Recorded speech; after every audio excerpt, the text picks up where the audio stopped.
ఒక్కసారి కొమ్మూరి గోల్డ్ కి కాల్ చేయండి. తాకట్లో ఉన్న మీ బంగారాన్ని విడిపించి మార్కెట్ ప్రైస్ కి వాళ్ళు కొనుక్కుని మిగతా డబ్బులు మీకు ఇచ్చేస్తారు. అందరికీ నమస్కారం. నేను మీ కట్టా కార్తిక్. మాజీ మంత్రి వైసీపీ సీనియర్ నాయకుడు అంబటి రాంబాబు మీద 2 కేసులు నమోదైనట్టు వార్తలు వస్తూ ఉన్నాయి. సత్తెనపల్లి రూరల్ మండలం పోలీస్ స్టేషన్లో కేసులు నమోదైనట్టు తెలుస్తూ ఉంది.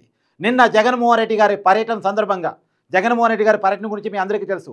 అది పర్యటన అనాలా, పల్నాడు ప్రజల మీద దండయాత్ర అనాలా, సరే అది మళ్ళీ మాట్లాడుకునేటువంటి ప్రయత్నం చేద్దాం. ఆ పర్యటన సందర్భంగా మాజీ మంత్రి మాజీ ఎమ్మెల్యే అయినటువంటి అంబటి రాంబాబు భారీ కెట్టును తోసేస్తూ తీసుకొని విసిరేస్తూ అక్కడ ఒక కానిస్టేబుల్ని గాయపరిచాడు అని చెప్పేసి ఆ కానిస్టేబుల్ ఫిర్యాదు మేరకు ఒక కేసు, తర్వాత పోలీసు విధుల్ని అడ్డుకున్నాడు అని చెప్పేసి మరొక కేసు నమోదైంది. నిజానికి నిన్న అంబటి రాంబాబు చేసిన అలచలు అంతా ఇంత కాదు. పోలీసులను తోసేస్తూ భారీ కొట్టుని తీసి విసిరేస్తూ అతను చేసినటువంటి హంగామా మీద ఈ 2 కేసులు నమోదైనట్టు తెలుస్తూ ఉంది.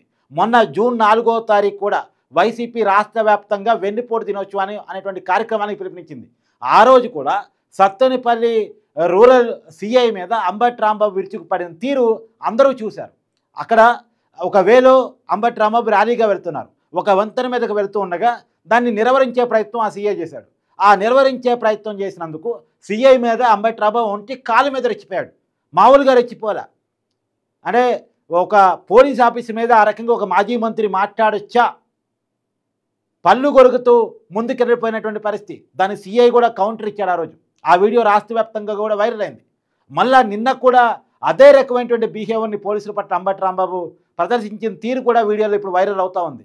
ఇప్పుడు అంబటి రాంబాబు మీద పోలీసు విధులకు ఆటంకం కలిగించారు అనేది ఒక కేసు, ఒక కానిస్టేబుల్ని గాయపరిచారు అని చెప్పేసి కానిస్టేబుల్ ఫిర్యాదు మేరకు మరొక కేసు నమోదైనట్టు తెలుస్తూ ఉంది.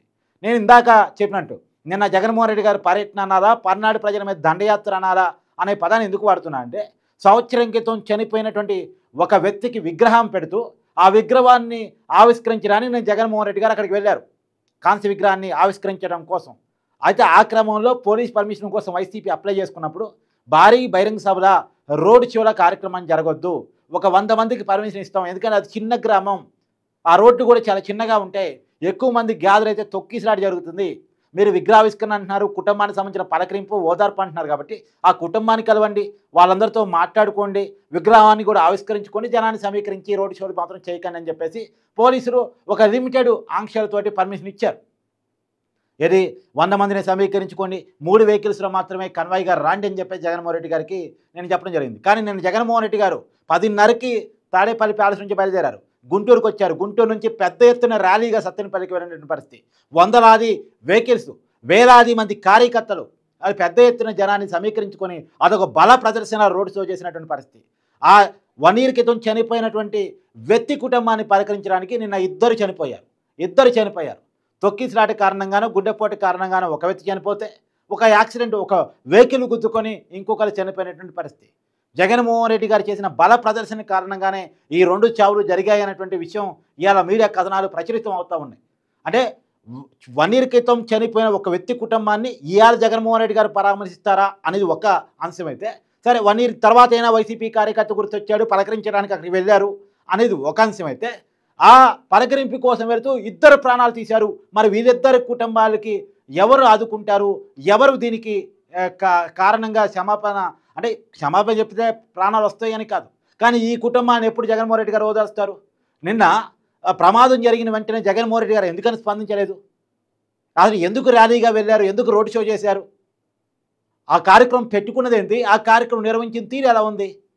రెండోది, ఒక కుటుంబాన్ని పలకరించడానికి పోయేటప్పుడు, సంతాపాన్ని ప్రకటించడానికి పోయేటప్పుడు, సానుభూతిని చెప్పడానికి పోయేటప్పుడు జగన్ సీఎం అని నినాదాలు ఏంటి? పైగా ఫ్లెక్సీలు, బ్యానర్లు పరా నరుకుతాం. 2029లో అధికారంలోకి వచ్చిన తర్వాత గంగమ్మ జాతరలో నరికినట్టు నరుకుతారంట, పరా నరుకుతారంట. మరి ఆ బ్యానర్లు ఎట్టొచ్చాయి, ఆ ఫ్లెక్సీలు ఎట్లొచ్చాయి? మరి వాటిని ఎందుకు వైసీపీ ఖండించలేదు? జగన్మోహన్ రెడ్డి గారు వాటి గురించి ఎందుకు మాట్లాడలేదు?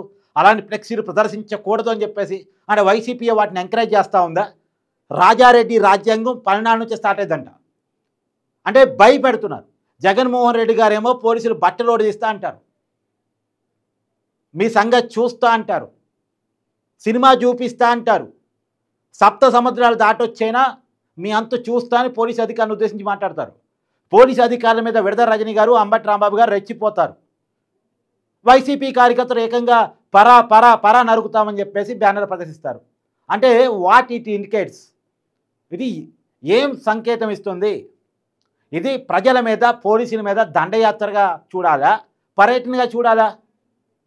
అంటే ఒకటి ఇచ్చే స్టేట్మెంట్ కానీ, చేసే పనులు కానీ, చెప్తున్నటువంటి ప్లే కార్డులు కానీ ఏం చెప్పదలుచుకున్నారు? అంటే ఓటేసి వాళ్ళని ఓడించినటువంటి ప్రజల మీద కక్ష తీర్చుకునేటువంటి కార్యక్రమాన్ని వైసీపీ చేస్తుందా? ప్రజల మీద కోపాన్ని ప్రదర్శించబోతా ఉందా?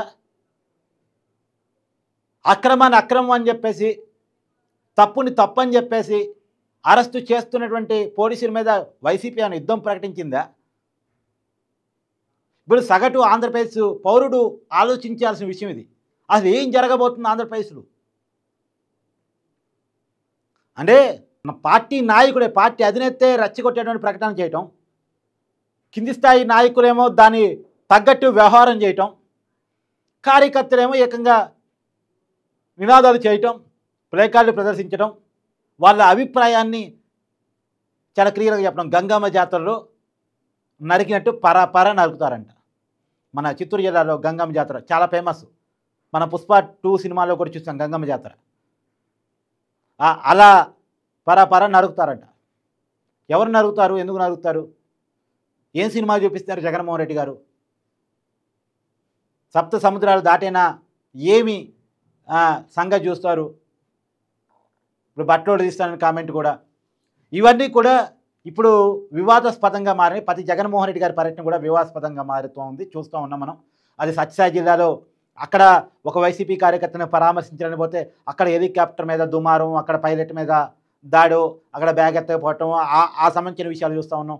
గుంటూరు మిర్చి యార్డుకి వెళ్ళినప్పుడు అక్కడ మిర్చి బస్తాలు పోయాయని చెప్పేసి రైతుల కంప్లైంట్ మనం వినున్నాం. తర్వాత ప్రకాశం జిల్లాలో అక్కడికి జగన్మోహన్ రెడ్డి గారు రైతులు పరామర్శకు వెళ్ళినప్పుడు ఏకంగా పొగాకు బేలని రైతులు రైతులు కాదళ్ళు, కొంతమంది పార్టీ కార్యకర్తలు వాటిని తొక్కుతూ చేసినటువంటి అడావుడి చూసాం. తర్వాత మహిళల మీద రాళ్ళు రూపటం, ఆ వీడియోస్ కూడా సోషల్ మీడియాలో పెద్ద ఎత్తున వైరల్గా మారాయి. ఇప్పుడు వాళ్ళ మీద కేసులు పెడితే మా కార్యకర్తల మీద కేసులు పెడతారని అడగటాన్ని, ప్రశ్నించడాన్ని మనం చూసాం. ఇవాళ నిన్న ఇంతకుముందు ఇదే గుంటూరు జిల్లాలో తెనాలి పర్యటనలో చేసినటువంటి అడావుడి, ఇప్పుడు ఇక్కడ చేసినటువంటి అడావుడి, పల్నాడు జిల్లాలో చేసినటువంటి అడావుడి. నిజానికి జగన్మోహన్ రెడ్డి గారికి పల్నాడు చాలా దగ్గరే, సత్తెనపల్లి చాలా దగ్గరే, గంట జర్నీ పట్టింది.